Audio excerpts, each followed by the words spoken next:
I try not to identify as anything. I'm like probably mostly identified as like some dude who's like kind of like fumbling my way around trying to figure out what the fuck to do in this world. Okay, that's your identity? Warning, this podcast is for entertainment only and not intended for medical purposes. This whole fucking thing of what do you identify, everyone takes that so seriously. Porn, what do you identify with? I want to know what you identify with so that I can respect your identity. It's like, what the Well, so because I live in the DMV, right near DC, it is the capital of power acquisition and just like money and career identity is top, right? So every time you're in a social setting, the first question is like, wow, what do you do to make a living?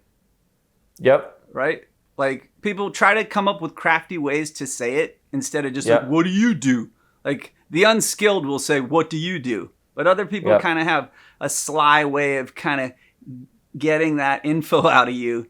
And that's and that's fine, and that's that game, and I can kind of enjoy playing that game because saying you're a psychologist and talking about that is kind of fun and interesting. But it's that when I'm playing that game, it feels it's like a status jockeying game, you know? Yes.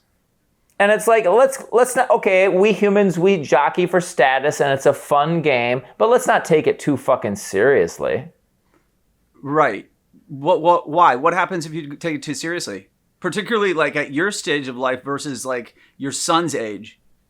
Do you like, I don't know what your son's doing, but in my area, people start highly identifying right then. They start at 12. Huh. Yeah, I had never thought of that question, but I'm glad you're asking that because I feel like kids don't identify as anything. They just are fucking humans running around, curious and trying to have fun. And you would never see like a 9-year-old like, I identify as a soccer player. And when you do start to see a kid go from being an innocent child to identifying as a soccer player, I kind of am like, oh, that's too bad. He's got into that like ego fluffing game. Huh. Too bad for him. He's entered the shitty world of status jockeying, lame-ass adulthood bullshit. So that's our transition into the development of ego identification.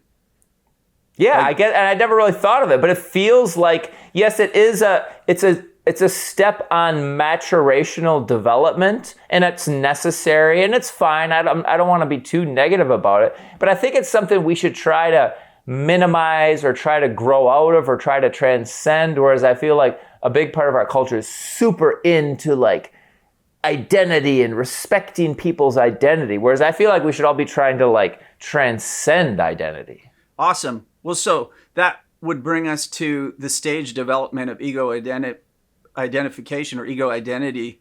We can go from classic psychoanalytic to how that then comes into the more recent information of neurobiological processes that cause these transitions to happen, right? Mm-hmm.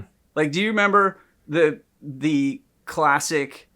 I think Erik Erikson is the last guy to talk about it in the way that Freud and the guys did.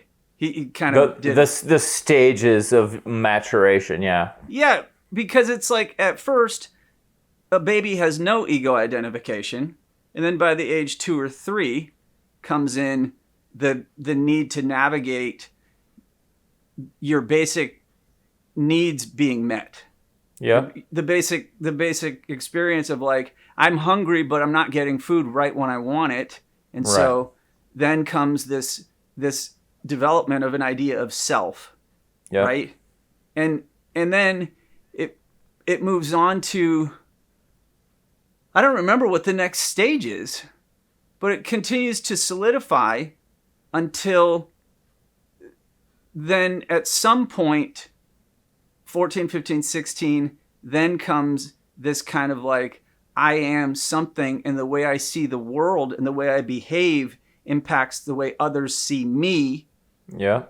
The ego solidification, that's not what they call it, but that's when this grown-up self starts existing, and then clicks happen in high school, and then you start trying to get rid of those who are less than you. The high school game is probably one of the craziest periods where you'll be friends with someone for 5 years, and then suddenly, oh, he's not cool, and then boom, you just walk past him in the hallways. Yeah. Because he's infected with lameness. Totally. This kid is not cool, and so you have to separate. Oh, it's so disgusting. But it seems to be obviously this comes into like a social cultural phenomenon. I'm not sure if it's a universal thing that happens. It's so evident here where I live, right? Yeah. It's so bizarrely evident. Yeah, it's social jockeying, and you want to affiliate with the people with more social status, and you want to distance yourself from the people with less social status. And you're right, it starts happening in like middle school, and then really is going on in high school. And like you say, you like try to like disassociate yourself from the nerdy kid that you were buddies with and you used to catch beetles with when you were 9 years old. Yeah. But now you're in high school and you're not going to like hang out with that guy because he's still interested in beetles. So you're like, fuck that. I don't even know him.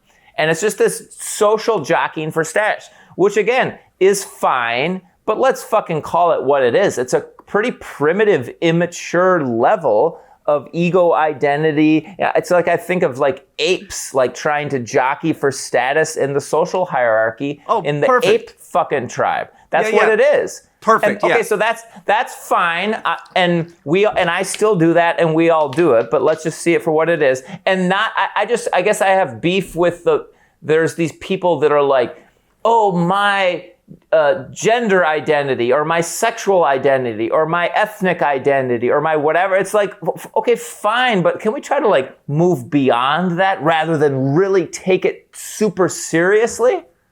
Well, yeah, I don't know if our generation, we're so programmed to do this, and then the generations previously were such nationalists, right? And like, I think that it kind of drags us into this, like, how many types of identifications do we get that put you in an in-group versus an out-group?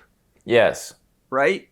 And then I think what if I understand you, you're saying as you get to somewhere mature where you are arriving in your life, you're trying to transcend those barriers or boundaries that limit you from having any kind of experience of full connection to humanity.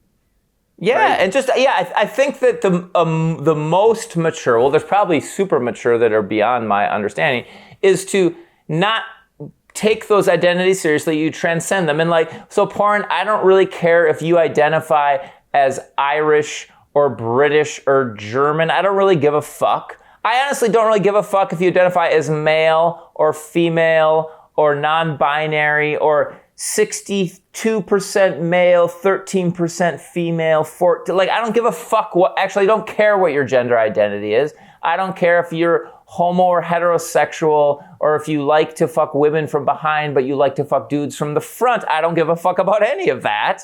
If you want to talk about it, cool. But what your identity is on those things is fucking irrelevant to me. Yeah, well, I don't think many people arrive at this and have been given permission to arrive at such a place where you can transcend and or let go of the need to. Just like in high school, right? Like in high school, you don't have, unless you have been conditioned from a very early age that it is okay to be within many groups. If you're raised thinking there is an in-group, out-group from the very beginning, then when you get to high school in that critical period, you will then create cliques so hard that you're either a jock, a nerd, a skater, you're goth. And one of the weirdest ones is I'm mentally ill identity. I'm realizing as we're talking about this, the more important thing is like social status and social acceptance. Nice. Yeah. And so if my son is successful as a human, which I'm defining as social acceptance or social value, he'll have to do well in school, he'll have to do well professionally, and weirdly, it's important in high school to be doing well in sports, and then just to be doing well in social interaction. And then you have social status. And really, it's like, that's what it's all about. And all this identity stuff we're talking about is kind of about comfort. Like, this is my in-group, I identify with these people, and in this group, I'm accepted. And so it's all this like social status seeking. And when you're successful, maybe you get secure in your social status, in your value in the eyes of your tribe. And then maybe with enough years of that, you can start to like transcend it and hang out with the dorky people and not be threatened by that. Yeah. I just am trying to figure out from what we're diving into, is that a necessary stage that one has one has to go through this like, I solidify into something, and then I can, something that would then potentially be narrow, unless you're kind of given instruction along the way that it's okay. You can still be kind and friendly to that kid who is struggling. Just because he's struggling doesn't mean he's infectious and you're actually going to catch the struggle. You can literally sit by him on the bus and then go and sit with your other friends at lunch. Right? Like, you can do both, but you kind of have to be given guidance. Otherwise, the social norms say, get rid of those people. Yeah. Like, what the fuck? Where did that come from? And that might be, I think that might be one of these things that is that might be a universal thing. Like, to... Yeah, well, it's fear of not being accepted into the social group. Yes. Okay. Yeah. And so if I'm trying to be a little bit more kind and understanding to these groups who are all about identity, it's like they have this identity that they don't feel like is super accepted. Let's say non-binary. Let's say a person identifies as non-binary, and understandably, they're feeling insecure that in their non-binariness, they're not going to be accepted by the group. And so then they go on this charge of like, you all need to accept my identity, because they are in need of feeling accepted for who they are, which they do need. And until they get that acceptance, they probably can't transcend the identity. Yes. But like the dorky kid who's into Beatles, if he walks into the high school and is like, everyone needs to accept me even though I love Beatles, like, it's going to be counterproductive for that guy.